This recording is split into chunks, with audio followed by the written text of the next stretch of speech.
60 000 ludzi, 4 dni euforii i jedno z największych festiwalowych miast w Europie. Zanim te pola wypełnią się tłumem i zanim błysną lasery, zabiorę was w podróż, której nie zapomnicie. Od kempingowego szaleństwa po monumentalny mainstage. Witajcie na Airbeat One 2025.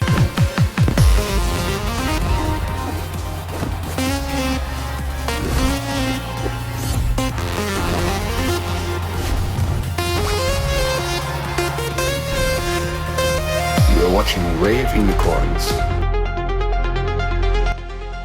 Godzina 0. Tłum gęstnieje z minuty na minutę. Ten moment, gdy adrenalina uderza najmocniej. Ochrona otwiera barierki i zaczyna się wyścig. Cel jest jeden. Zająć najlepsze miejsce pod sceną.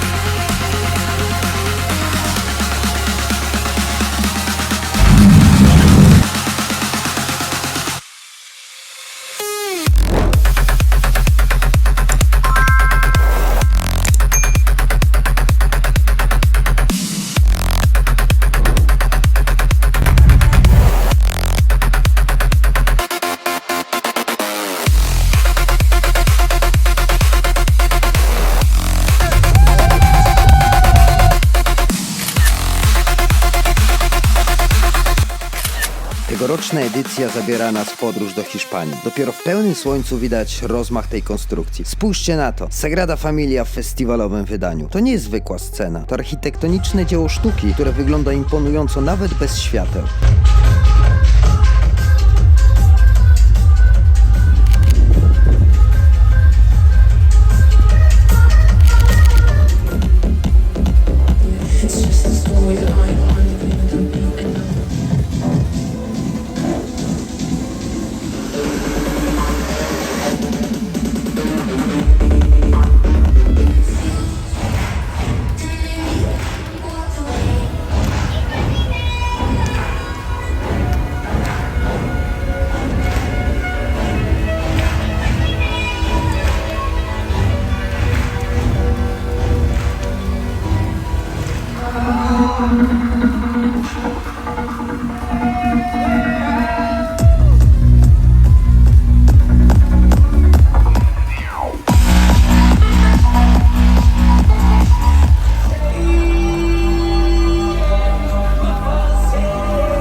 Ale Airbeat One to nie tylko stanie pod sceną. To wielki plac zabaw, adrenalina, karuzele i klimat, którego nie znajdziecie nigdzie indziej.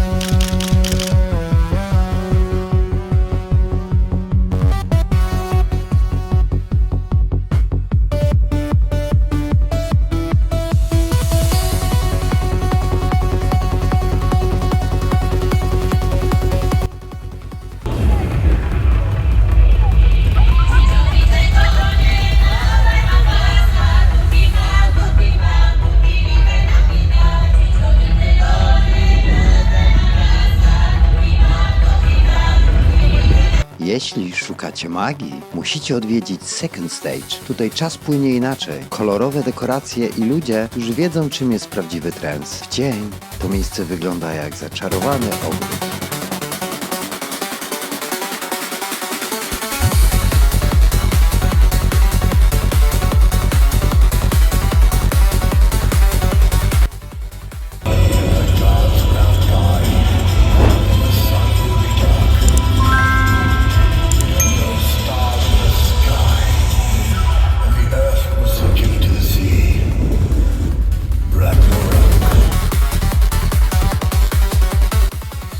Dla fanów mocniejszego uderzenia też przygotowano coś specjalnego. Scena hardstyle nie bierze jeńców, nawet w pełnym słońcu. Tu liczy się tylko energia i zdarta podeszwa.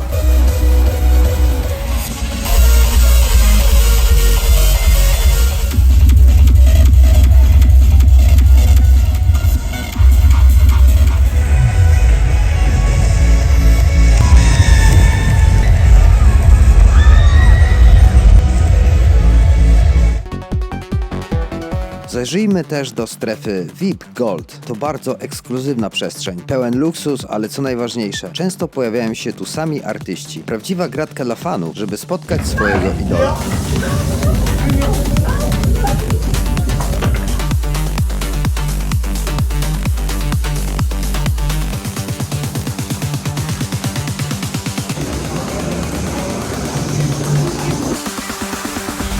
Ale my wolimy towarzystwo naszych. Zwołaliśmy pospolite ruszenie i zobaczcie sami. Polska ekipa, jak zawsze, najsilniejsza.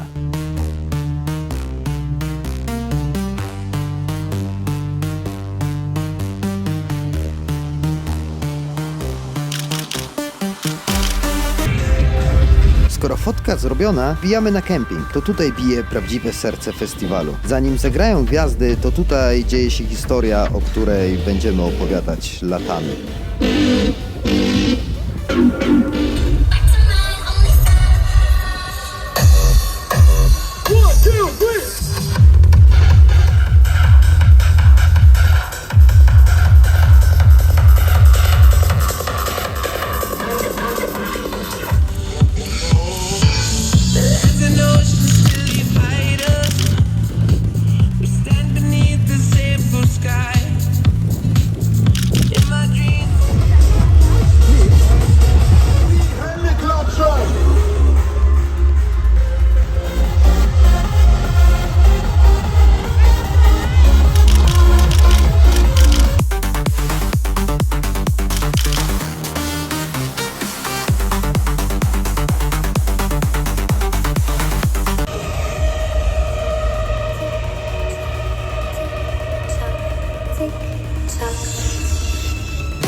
Wejdź po łukach tak nagrywa.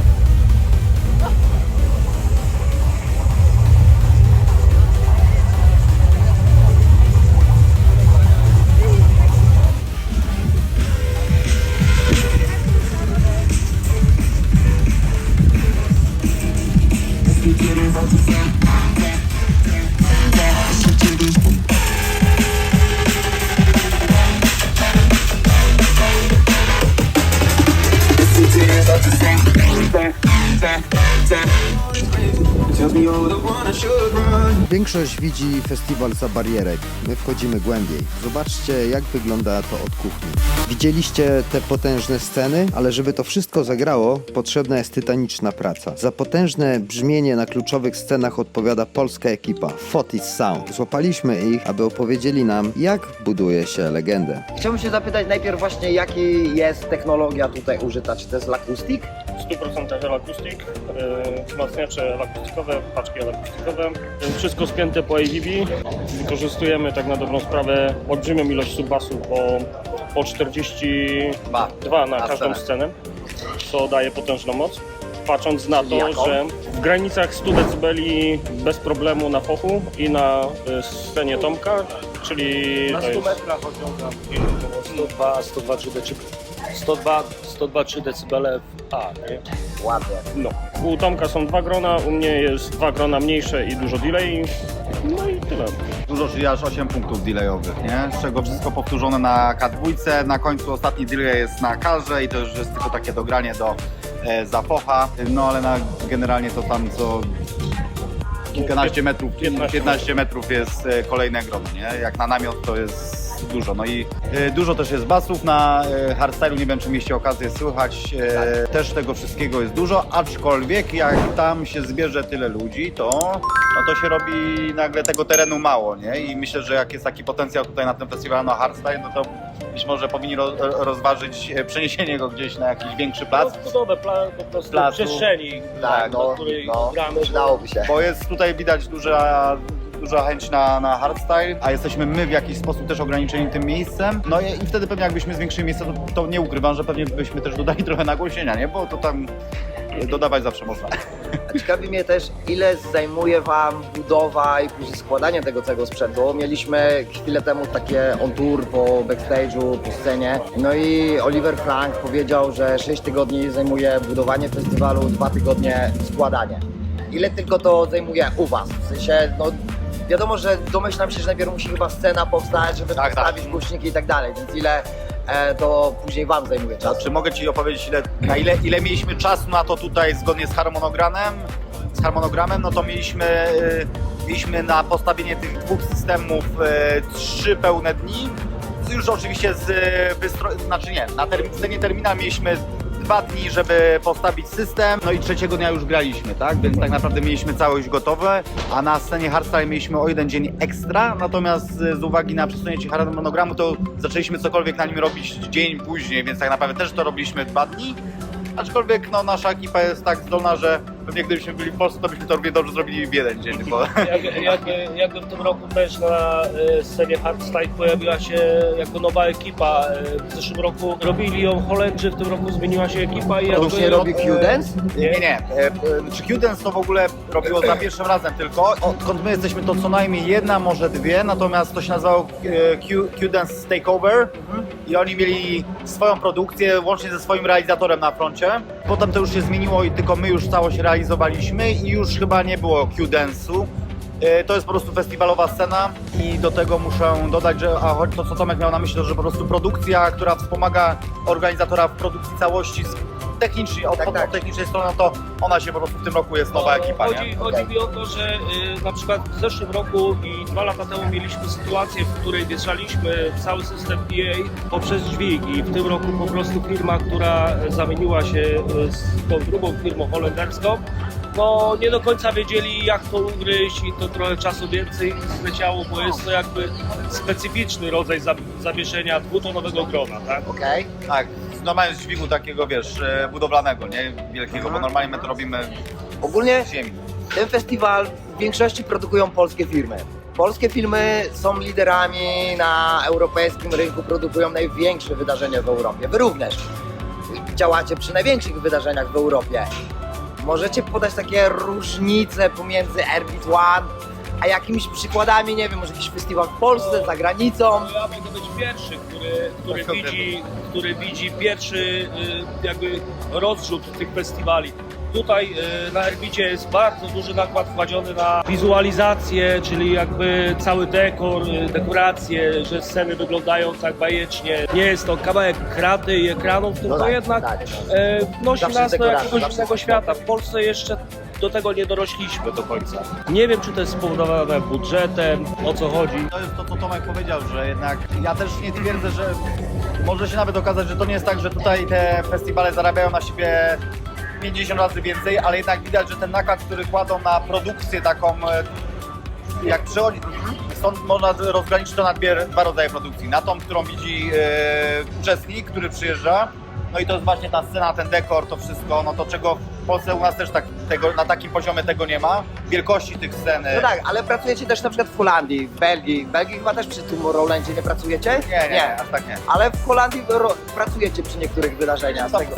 sporadycznie. Tak, więc takie porównanie przed Niemcy-Holandia. Tu i tu jest wysoko rozwinięta scena eventowa, festiwale i tak dalej, więc no, już nie porównujmy Polski, wiadomo, ale Holandia i Niemcy. No, nie powiem Ci, ja z różnic, które wiem, że to takie, że Holandia na przykład ma dużo więcej różnych restrykcji i pod względem produkcyjnym produkowanie w sensie festiwalu w Holandii jest dużo bardziej upierdliwe pod tym względem, bo właśnie trzeba spełnić dużo więcej norm niż na chociażby normy natężenia hałasu. Tutaj na przykład konkretnie na tym przykładzie, w tym miejscu akurat aż tak na to nie zwracają uwagi. Oczywiście jest tylko 3 razy tyle co w Polsce, tak?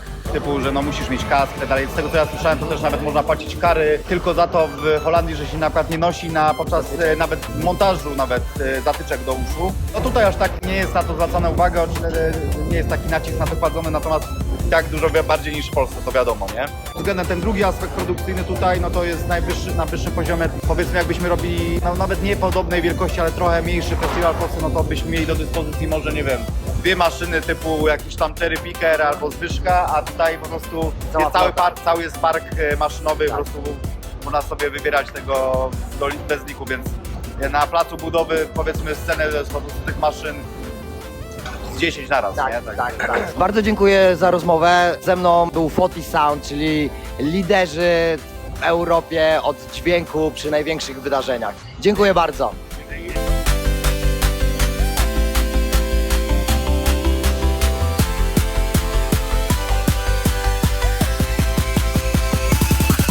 Okay, wir haben eine kleine Bitte an euch.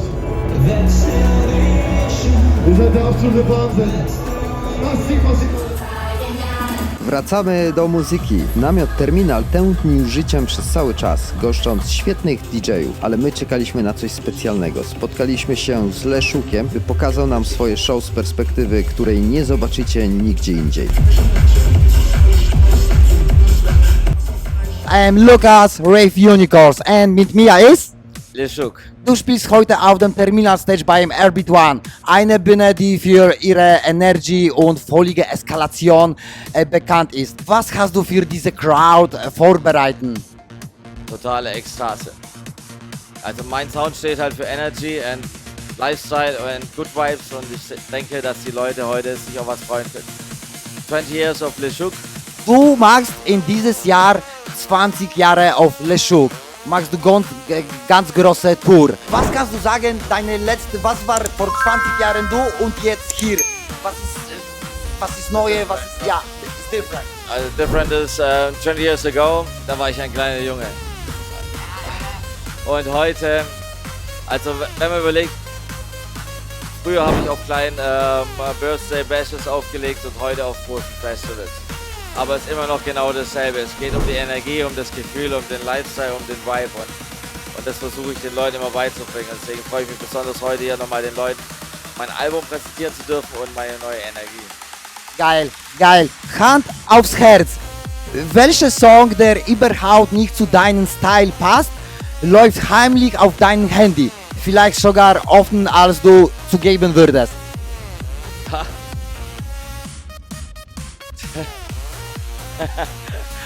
Boah, das ist eine gute Frage. Was läuft heimlich auf meinem Handy? Aber solche Songs habe ich eigentlich gar nicht, weil alle Songs, die ich geil finde auf meinem Handy, die würde ich selber auch gerne spielen. Aber Pokémon zum Beispiel. Die Anthem. Ja. Von Pokémon, oder? Und von Game, du bist auch Gamer, ne, oder? Ich spiele Counter-Strike. Du hast 2005 in Clubs in Stuttgart angefangen. Dann war World Club Dome, hast du viele Live-Video auf Twitch gemacht. Und wann war für dich der Moment, in dem du wusstest, Leszuk ist nichts mehr nur ein DJ, ist schon Marke? 2015. Das war, als der CEO vom World Club Dome, Bernd Breiter, mich angerufen hat, gemeint hat, dass sie einen Wrestling-DJ suchen und dann war ich dann plötzlich auf dem Festival. Und dann wusste ich, okay, das ist größer als groß. Und letzte Frage, du hast dich an Schlager-Remixes gewagt und auch an Balka-Folk inspirierte Tracks. Du hast so viele Remixes. Und wie gehst du an solche Genre-Experimente ran? Planst du das strategisch oder ist es einfach spontan? Eine gute Frage. Ich habe jetzt vor ein paar Tagen erst auf TikTok ein russisches Mädchen gesehen und die hat einen Song gemacht, Deine Lippen zum Beispiel. Und das hat mich so inspiriert, wo ich die direkt angeschrieben habe. Dann habe ich direkt den Kontakt bekommen und einen Remix gemacht. Und das Thema ist immer das nach Gefühl. Wie bei Contra K, bei Alles Neu von Peter Fox. Oder es ist einfach nur, wenn mir was gefällt von der Melodie und vom Song her, schreibe ich einfach direkt an. Man kann ja mittlerweile einfach nur frech irgendjemand schreiben. So, wenn ich bei McDonald's bin und ich mache ein Video oder markiere McDonald's und mir schmeckt irgendwas nicht oder mir schmeckt es, dann antwortet auch jemand. Und, Du bist deutsche Armin van Buuren. Also in Holland ist Haupt, ja, du bist die... hast du gerade gesagt, ich bin der deutsche Armin van Buuren? Ja. Dankeschön. Bitteschön. Absolute Legende. Dankeschön für das Interview. Ich wünsche dir viel Spaß und wir sehen uns, ich glaube, nächstes Jahr wieder in World Club Dome. Hi guys, I'm Leszuk and you're watching Rave Unicorns. Enjoy.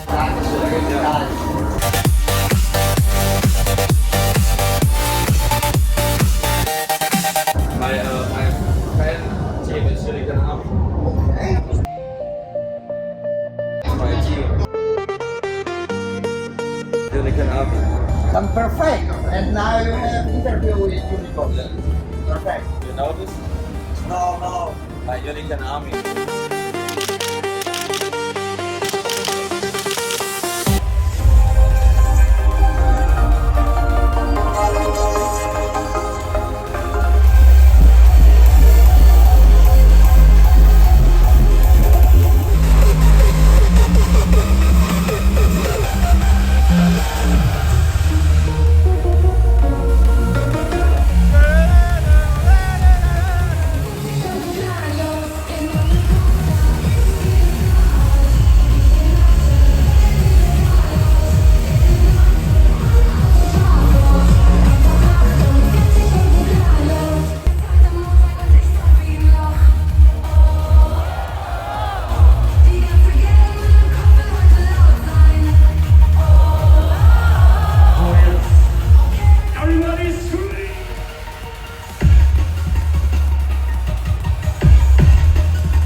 Zapada zmrok, a scena hardstyle zamienia się w bestię. Lasery, ogień i czysta moc.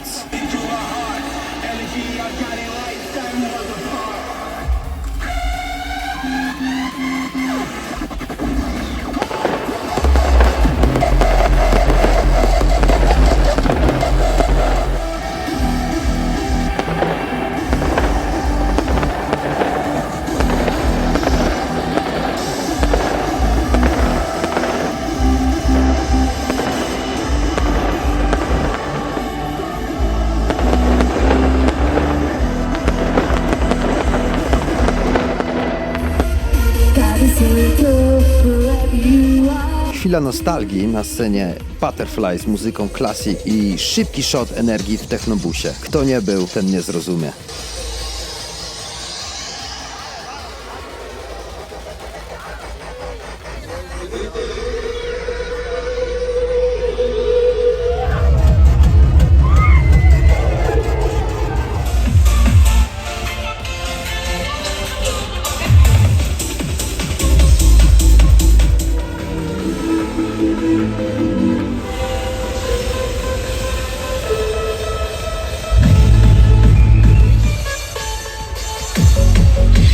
Wchodzimy do strefy cienia.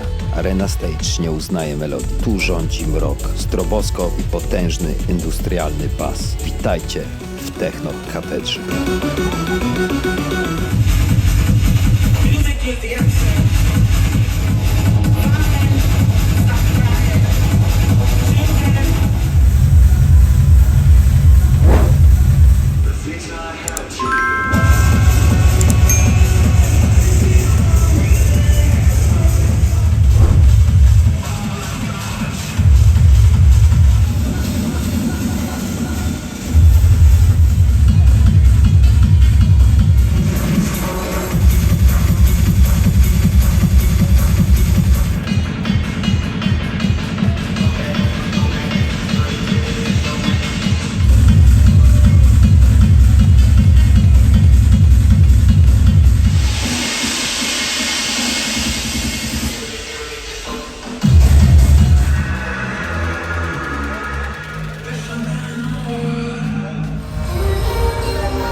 Nocą scena Psytrance świeci własnym światłem. Neony i ultrafiolet tworzą tu wizualny majstersztyk.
Zanim rzucimy się w wir finałowej walki, krótki powrót do strefy VIP Gold. Nocą to miejsce nabiera blasku. Idealny moment, by naładować baterię w luksusowych warunkach, tuż obok gwiazd, zanim ruszymy pod main stage.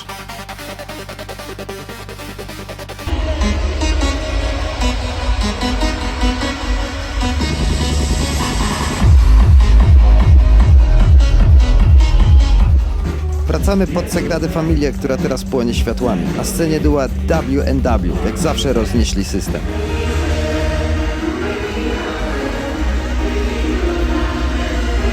A potem stery przejął on. Legenda powróciła. Hardwell i jego potężne brzmienie.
Kiedy wchodzi on, wiadomo, że będzie chaos. Timmy Trumpet, tego gościa nie da się zatrzymać.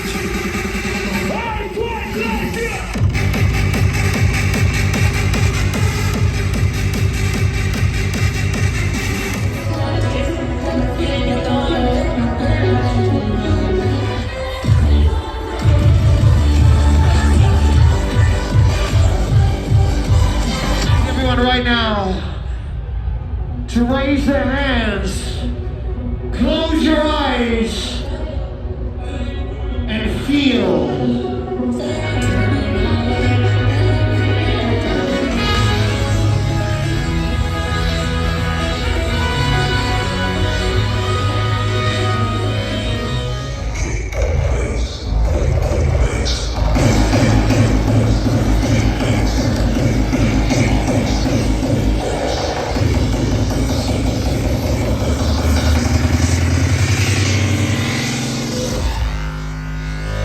You like the bass.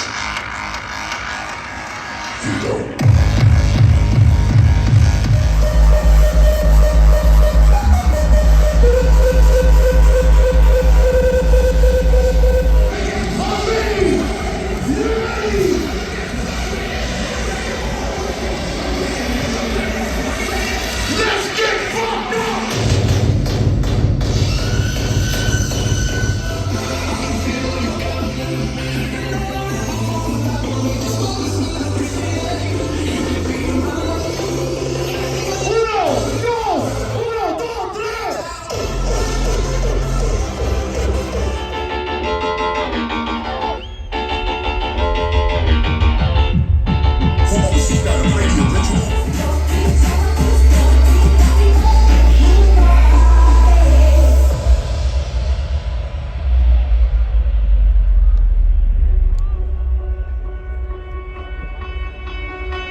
Yo, let me see everybody's spirit fingers right now. We about to have a spiritual fucking moment.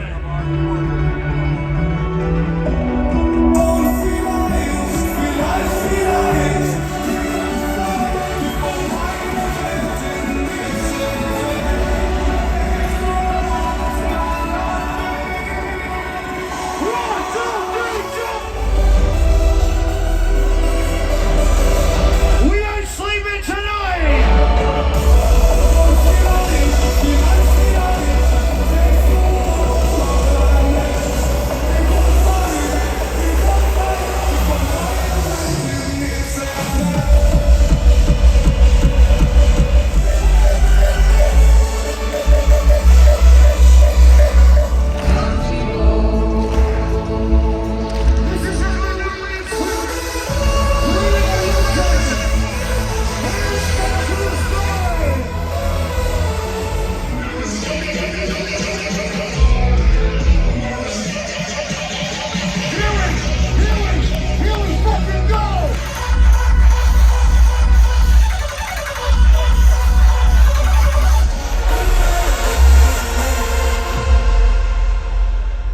Ich liebe euch, vielen Dank.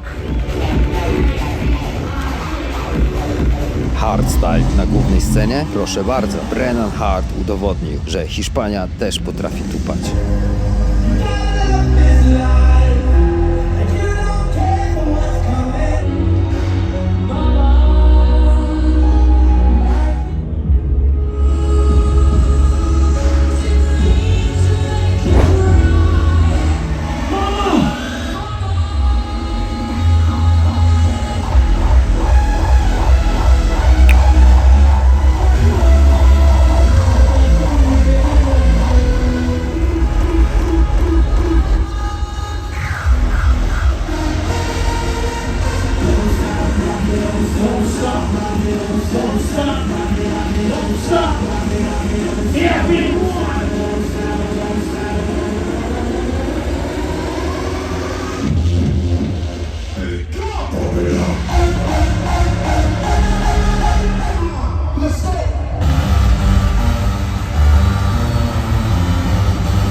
this is your song.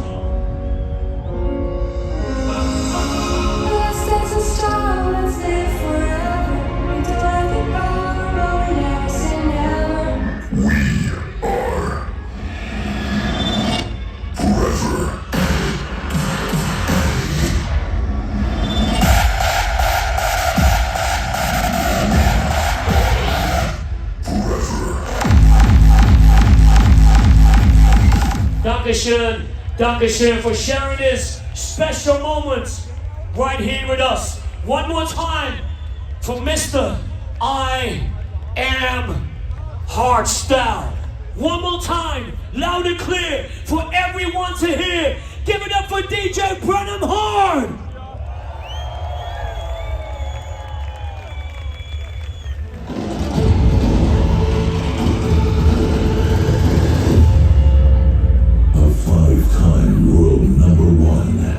And the soul of trance.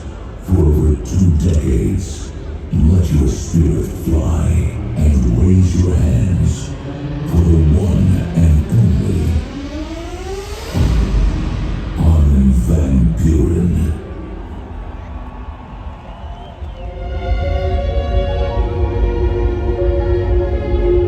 And if you're ready to feel that state of trance, right here, right now, everyone put those hands up! Ale król jest tylko jeden. Mainstage nocą to jego królestwo. Miliony watów światła i Armin van Buuren. To jest ten moment, dla którego tu wszyscy przyjechaliśmy.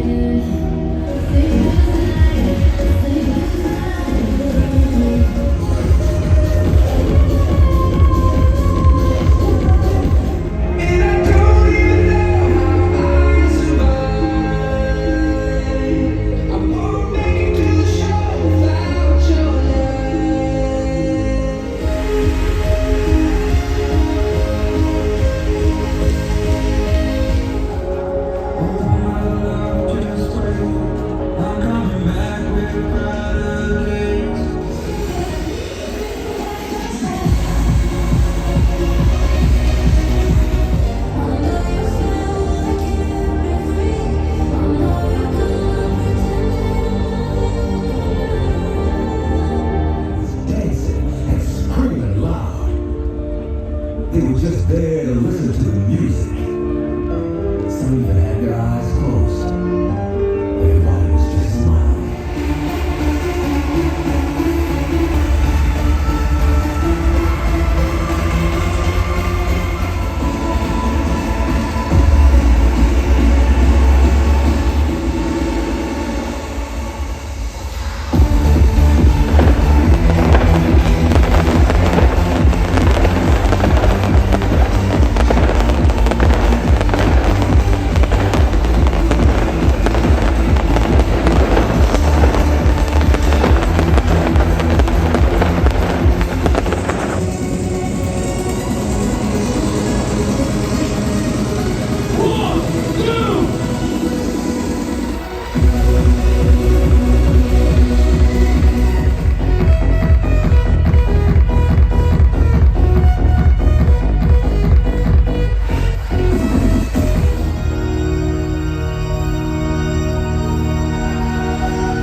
ready for one more song from me?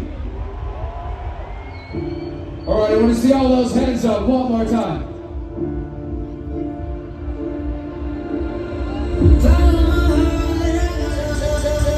One last time, are you guys ready? Make some noise!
Embrace the sounds and release your mind.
Finałowy show.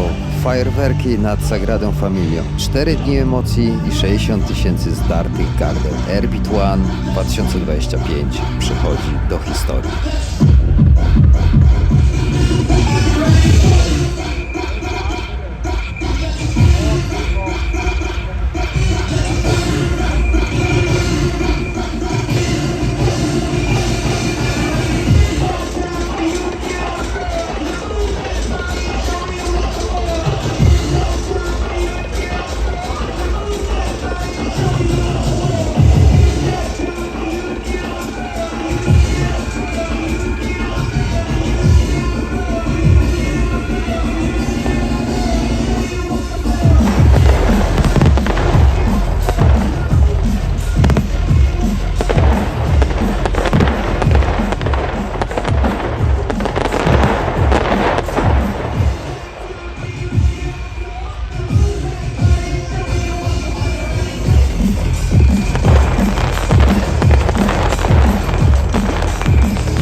Forever and beyond.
Airbeat 1.